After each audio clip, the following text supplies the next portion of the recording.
말라기 3장 13절부터 4장 3절까지 보겠습니다.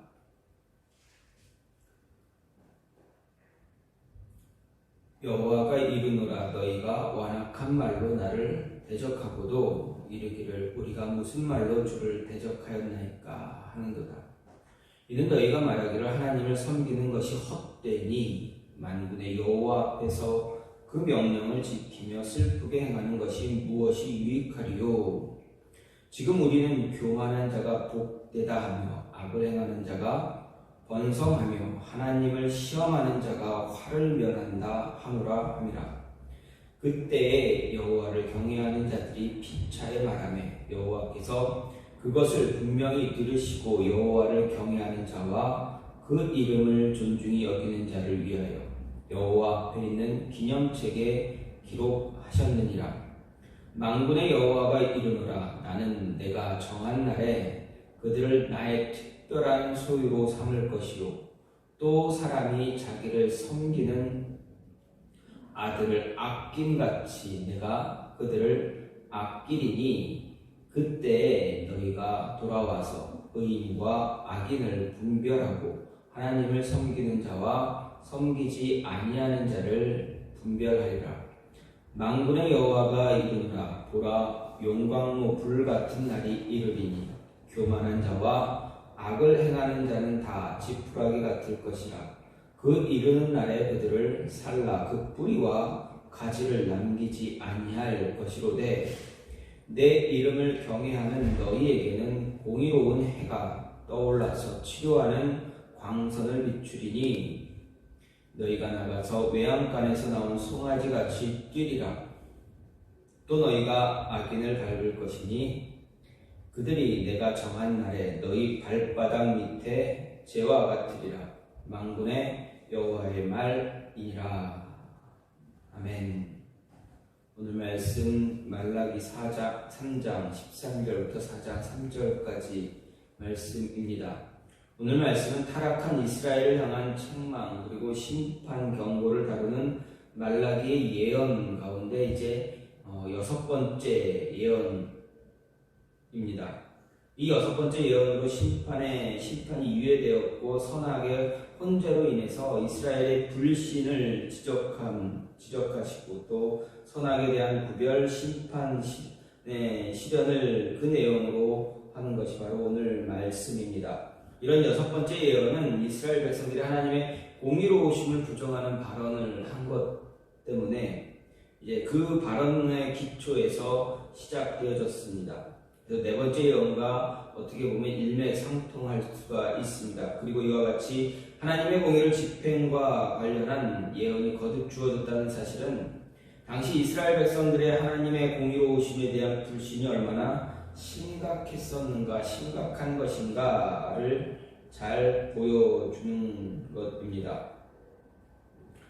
먼저 13절부터 15절 말씀을 보게 되면 하나님은 심판의 유예와 그로 말미암은 선악의 혼재로 인해서 이스라엘 백성들이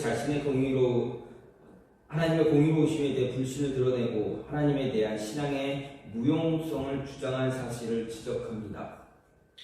이스라엘 백성들이 인과응보 논리에 의해서 그 인과응보에 사로잡혀서 하나님을 섬기면 그에 따르는 보상이 있을 것이다 기대했습니다. 하지만 어떻습니까? 현실은 오히려 하나님을 섬기는 자들에게 고난이 주어졌고 그 반면에 하나님을 모르고 불의한 자들 그들이 더 번성하고 형통한 것처럼 보였습니다. 그러자 백성들은 하나님의 공의로우심에 대해서 의심합니다. 그리고 하나님에 대한 신앙의 무용성을 주장하기에 이르렀습니다. 이는 비록 적극적으로 하나님을 대적한 것은 아니지만 말로 하나님을 괴롭게 하고 하나님을 대적하는 그러한 행위와 같습니다. 이어서 15절, 16절 말씀은 하나님은 자신을 경외하는 자들의 기념책 기록과 하나님이 정하신 날에 있게 될 하나님을 경외하는 자들에 대한 축복 그리고 선악간의 구별에 대해서 이야기합니다. 말라기 당시 이스라엘 백성들 중 많은 사람이 타락해서 하나님의 공의로우심에 대해서 회의하고 신앙의 무용성을 주장함으로 하나님을 대적하는 그러한 모습으로 살아왔습니다. 하지만 그 가운데서 소수의 남은 자들, 그들이 하나님을 경외했습니다. 즉 하나님과 동행하기를 간절히 원했다라는 것입니다. 이에 하나님은 이들의 이름을 하나님의 기념책에 기록했다 말씀하시고, 하나님이 정하신 날 그때가 이르면 그들을 하나님의 특별한 소유로 삼아주실 것이다. 삼아서 귀하게 아끼실 것이다. 또 그날의 의인과 악인을 구별해서 온전한 공의를 실현할 것이다 말씀하고 계십니다. 이는 하나님의 공의로우심에 대한 백성들의 부정, 그리고 신앙의 무용성에 대한 주장을 반박하신 것으로 하나님을 신뢰하지 못하고 불신하며 말로 하나님을 대적하는 그들 역시도 하나님께서 그 정하신 그날에 하나님을 경외하는 남은 자들이 구원과 축복에 들어갈 때 멸망과 저주에 들어가게 될 것이다 라는 경고를 해주고 있습니다. 마지막으로 4장 1절부터 3절은 하나님의 공의가 최종적으로 실현될 그날 의인과 악인이 처하게 될 궁극적 운명에 대한 구체적인 예언입니다. 즉 하나님의 공의가 마지막 최종적으로 실현될 그날에 악인은 완전히 파멸에 이르고 의인은 복락을 누림으로 하나님의 은혜를 누림으로써 의인이 악인에 대해서 최후 마지막에 승리를 거두게 될 것이다 이야기하고 있습니다. 특별히 오늘 말씀은 하나님의 공의가 최종 실현된 그날에 대해서 용광로 불같은 날과 공의로운 해가 떠올라서 치료하는 광선을 비추는 날이다 이렇게 하시면서 이중적으로 묘사하시면서 하나님을 경외하지 않는 악인과 하나님과 동행하지 않는 악한 사람들과 하나님과 동행하기를 원하는 그러한 의인, 선인을 처할 상반되어지는 그 운명을 아주 잘 보여주고 있다라는 것입니다. 이런 말씀을 보면서 하나님을 경외하기를 원하는 사람, 하나님과 동행하기를 바라면 하나님과 동행할 때 어떠한 모습들이 나타나는가, 아니면 어떤 일들이 이루어지는가를 생각해 볼 수가 있습니다. 우리는 하나님과 동행하기를 원합니다. 그러나 삶에서 실제로 그렇게 하기가 매우 어렵습니다. 하지만 성경은 늘 이야기합니다. 하나님을 경외하고 하나님만 섬기고 하나님과 함께하길 원할 때 어떤 일들이 삶에서 어떤 모습들이 나타나는가를 이야기해 줍니다. 먼저 신앙적인 회의에 빠지지 않도록 도우신다라는 것입니다. 13절 말씀을 보면 하나님은 이스라엘 백성들이 완악한 말로 하나님을 대적하고도 자기들이 언제 그랬는가 반문하고 있는 것을 질책하고 있습니다. 그리고 14절에서 이스라엘이 하나님을 말로 대적한 구체적인 신뢰를 제시합니다. 그것은 한마디로 하나님을 섬기는 것이 헛되다라고 말한 것입니다. 곧 이스라엘 백성들은 하나님을 믿는 그 믿음의 신앙, 그것이 아무 소용이 없다, 그것은 소용이 없다라고 주장하는 것입니다. 이는 불신앙적인 발언일 뿐만 아니라 사실상 하나님을 업신여기는, 무시하는 그러한 정말 커다란 죄라 할 수 있습니다. 그렇다면 왜 하나님의 백성인 이스라엘이 이렇게 말로써 하나님을 대적하는가? 왜 이런 사람들이 되었는가 생각해 볼 필요가 있습니다. 그것은 그들이 세속적인 기복신앙에 사로잡혔기 때문입니다. 하나님께 대한 신앙은 조건적인 것이 아니고 하나님에 대한 애정과 복종과 감사의 발로고 또 인간, 특히 하나님의 백성의 의무라 할 수가 있습니다. 인간은 하나님의 피조물로 자신을 지으신 하나님을 경외하고 신뢰해야만 합니다. 더욱이 하나님의 백성의 경우 자신들을 택하신 하나님의 은혜에 감사해야 합니다. 그리고 하나님만 섬길 수 있어야 합니다. 하나님은 자신을 경외하는 자신과 동행하기를 원하는 자들에게 하나님은 늘 언제나 약속하십니다. 축복, 은혜를 약속하십니다. 그 은혜를 약속하셨지만 하나님에 대한 신앙은 그러한 축복을 전제 조건으로 하는 것은 아닙니다. 하나님이 축복을 약속하셨지만 그 축복 때문에 축복을 얻기 위해서 축복 때문에 하나님을 믿어야 한다라는 그러한 모습은 아니다라는 것입니다. 특히 하나님의 백성, 하나님을 섬겨야 할 의무가 있습니다. 우리는 그리스도인들 성도 역시 성도는 하나님을 섬겨야만 하는 그런 의무가 있습니다. 또 하나님의 백성은 하나님의 말씀, 규례를 온전히 지켜야 할 의무가 있습니다.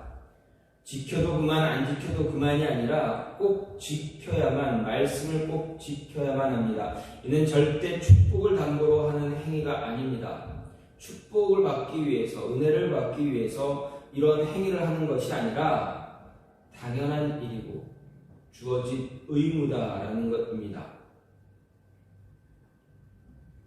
다만 이 의무를 잘 지키는 자들, 그들에게 하나님은 은혜를 허락하셨다라고 하셨고, 그 은혜를 받게 되면 그저 감사해야 한다라는 이야기입니다.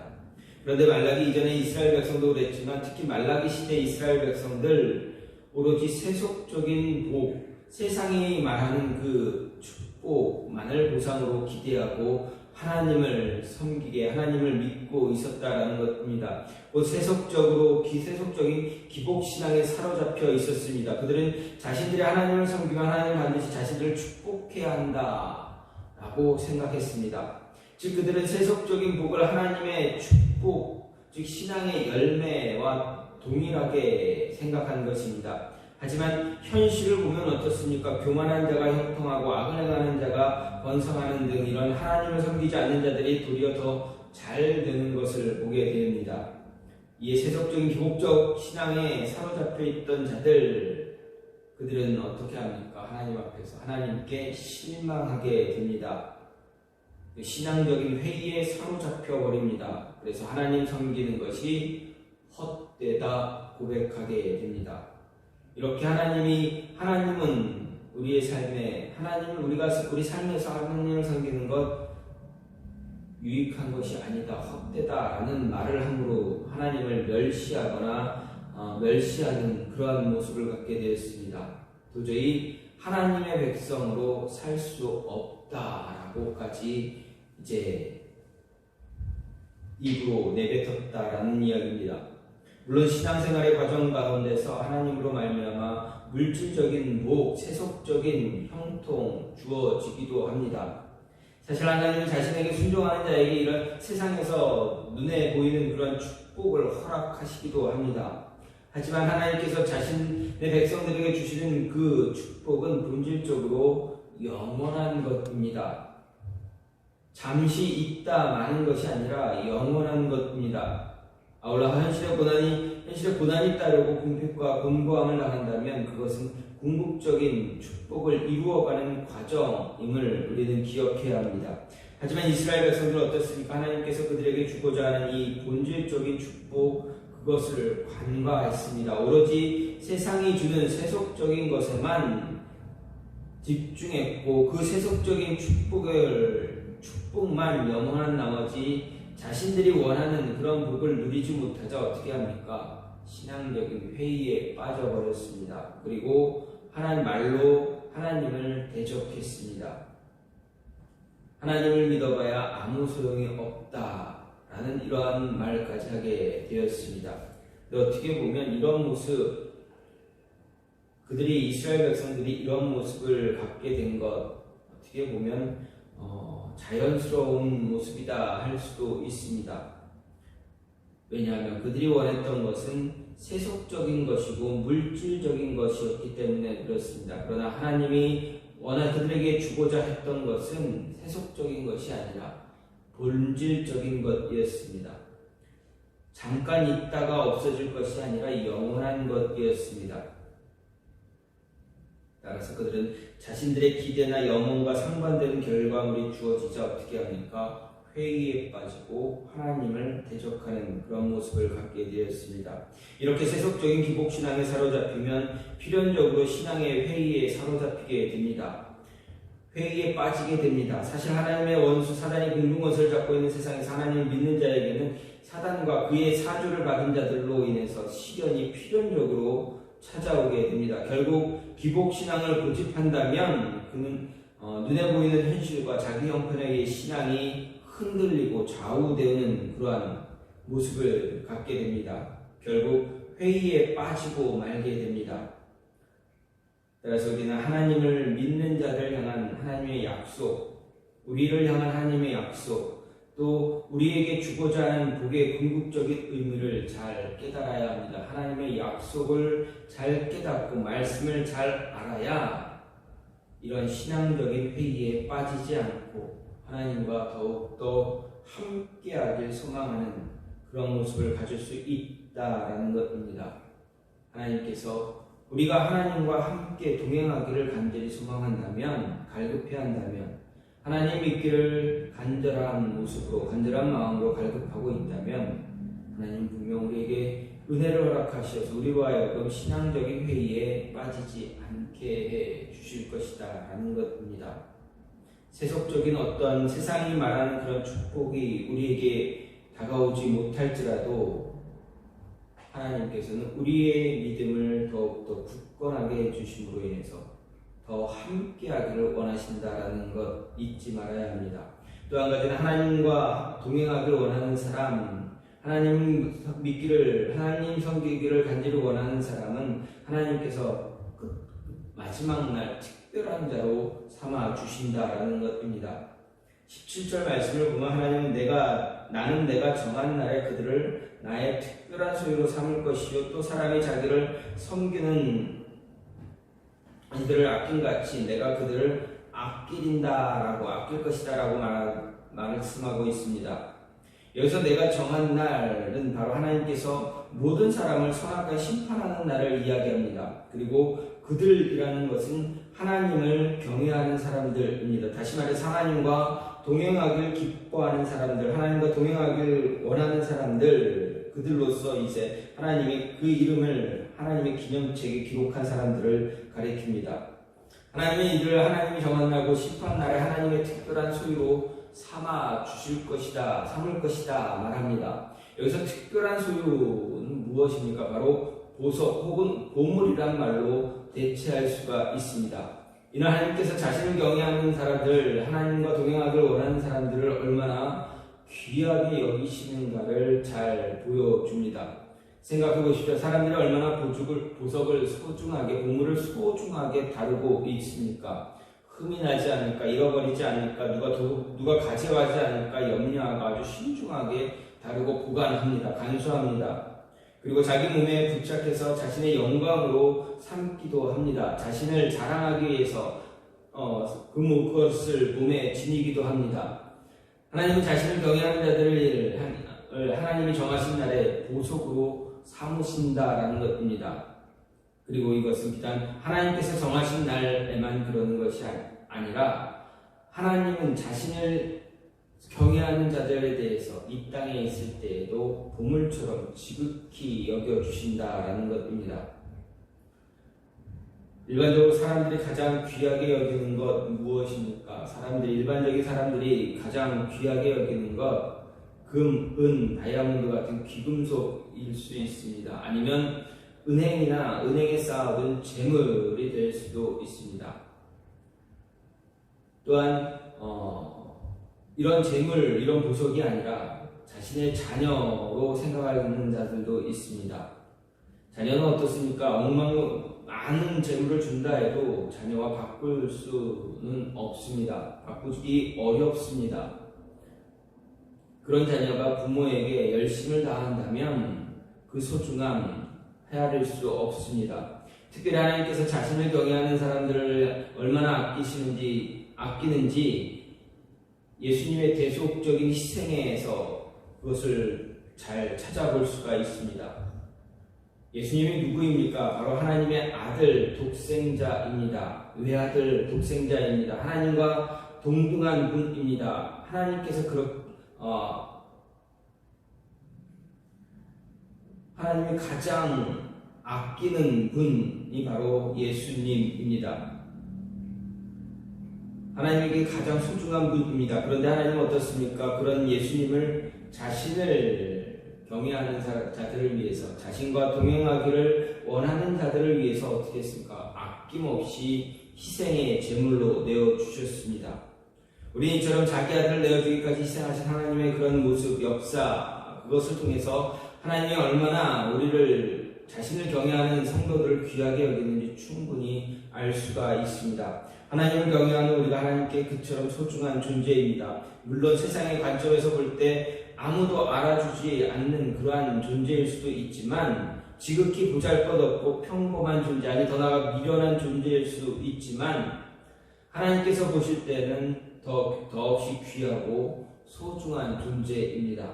우리는 하나님만이 아시는 하나님만이 아시는 깊이 감추인 아주 귀중한 보석이고, 또 하나님의 독생자를 주고 구원하시는 매우 소중한 존재들입니다. 이 사실을 기억하고 세상에서 자신의 처지와 형편이 어떠하든지 늘 당당하게 살아갈 수 있어야 합니다. 그리고 하나님께서 우리를 얼마나 소중히 여기는지 헤아려 안 만큼 하나님을 온전히 따르는, 경외하는, 하나님과 동행하기를 원하는 그러한 삶을 살아가야만 한다라는 것입니다.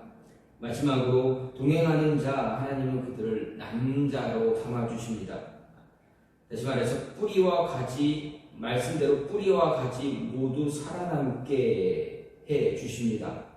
2절과 3절 말씀을 보면 하나님의 이름을 경외하는 자들을 향해 하나님의 약속이 나옵니다. 여기서 하나님은 자신의 이름을 경외하는 자들에게 종말의 마지막 때 공의로운 해가 떠올라서 치료하는 광선을 비추리니 너희가 나가서 외양간에서 나온 송아지같이 뛰리라. 또 너희가 악인을 밟을 것이니 그들이 내가 정한 날에 너희 발바닥 밑에 재와 같으리라. 이렇게 말하고 있습니다. 이 약속은 하나님을 경외하지 않은 교만한 자와 악을 행하는 자, 그들이 처하게 될 운명과 비교해보면 하나님을 경외하는 사람들이 얼마나 놀라운 축복을 누리게 됐는지 짐작할 수가 있습니다. 하나님을 경외하는 삶을 사는 사람들에게 참 큰 위로와 격려가 됩니다. 말라기 시대에 타락한 대다수의 이스라엘 백성들, 그들은 하나님의 규례를 지키며 하나님을 섬기는 일에 과연 무슨 소용이 있겠느냐, 우리가 아무리 하나님을 잘 섬겨도 무슨 소용이 있겠느냐, 하나님 믿는 것이 헛되다, 이렇게 이야기했던 그런 회의를 품었습니다. 오늘 우리도 불의와 불법이 득세하는 세상을 보낼 때 똑같은 회의를 빠질 수 있습니다. 그리고 하나님께서 명하신 좁은 문으로 들어가는 그 요구, 자기를 부인하고 자기 십자가를 지고 하나님을 쫓으라는, 예수 그리스도를 쫓으라는 그 요구에 대해서 그리스도인으로서 십자가를 지고 평생 동안 죄와 싸우면서 사람들이 살아가기를 원치 않는 길로 가야 할 가치가 있는가 하는 물음을 던질 수도 있습니다. 하지만 오늘 말씀은 이에 대한 명확한 답을 주고 있습니다. 즉 세상 끝날 때 받을 축복을 생각하면, 그 축복을 생각할 때 십자가 지고 죄와 싸우고 험한 길로 행하는 우리의 삶이 무한한 가치가 있다라는 것을 가르쳐 줍니다. 그렇습니다. 우리가 세상에서의 삶만 생각한다면 예수님의 요구 따르는 것 너무 힘들고 괴롭습니다. 하지만 그럼에도 우리가 예수님의 요구에 따라 살아가야 합니다. 왜냐하면 그것은 무한한 가치가 있기 때문에 그렇습니다. 우리가 이러한 삶을 살 때 세상 끝날 세상에서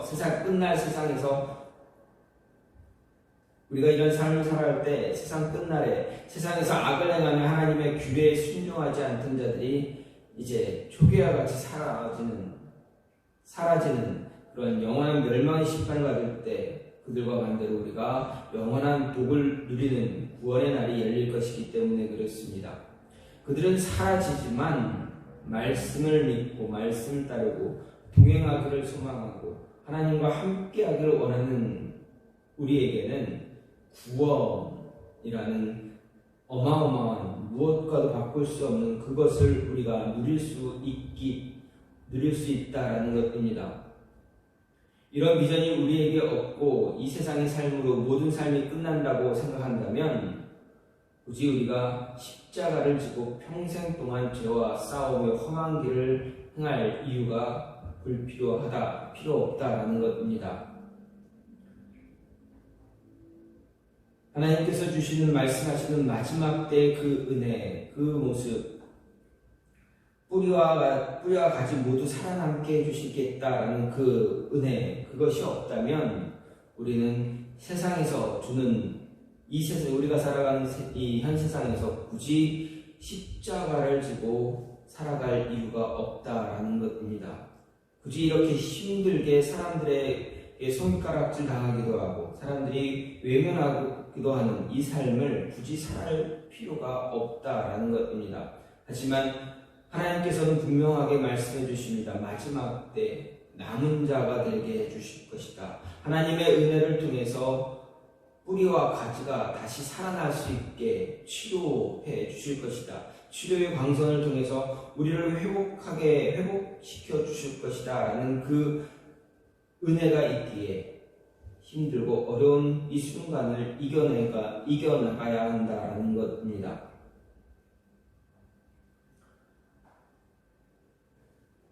우리의 삶은, 세상 사람들의 모든 삶은 주어진 현실에서 끝나는 것이 아닙니다. 사람들은 이생의 삶을 마치게 되면 모두 하나님의 심판을 받고 영생과 영벌의 심판을 받게 됩니다. 물론 우리가 이에 대한 확신을 갖고 있다 해도 현실은 그러한 확신만으로 견뎌내기 어려울 만큼 유혹이 있고 의를 지키는 삶을 사는 자들을 굉장히 힘들게 합니다. 그래서 그렇게 우리는 이것을 위해서 십자가 지신 예수님을 늘 붙잡아야 하고 예수님을 따라 죽기까지 믿음의 선한 싸움을 싸워야만 합니다. 그처럼 죽기까지 싸우는 자들, 의를 붙들기 위해서 모든 것을 희생한 하나님의 사람들, 성도들은 예수님 앞에 서는 그날 수고와 헌신이 얼마나 가치가 있었는지, 가치가 있는 것인지, 얼마나 축복된 것인지 분명히 헤아리어 알게 될 것입니다. 분명 우리에게는 이것이 있습니다. 그러기에 하나님을 경외하고 하나님과 함께하기를 소망하는, 동행하기를 간절히 원하는 그러한 삶을, 그러한 모습으로 살아가야 한다라는 것입니다. 하나님께서는 분명히 말씀하셨습니다. 동행하는 자, 동행하기를 간절히 원하는 자, 하나님 믿고 하나님 그 믿음으로 살아가는 자, 그러한 자들을 하나님은 분명 뿌리와 가지 모두 살아나게 될 것이다 말씀하십니다. 남은 자가 되게 하시고 특별한 자로 삼으시고, 그리고 신앙적으로 우리가 살아갈 때 회의에 빠지지 않도록 붙잡아 주신다라는 것 잊지 마시고 늘 승리할 수 있는 모습, 승리하는 자의 모습으로 살아가는 저와 여러분이 되어지길 간절히 소망합니다. 이 시간 같이 기도하기로 하는 하나님, 우리가 하나님과 동행하기를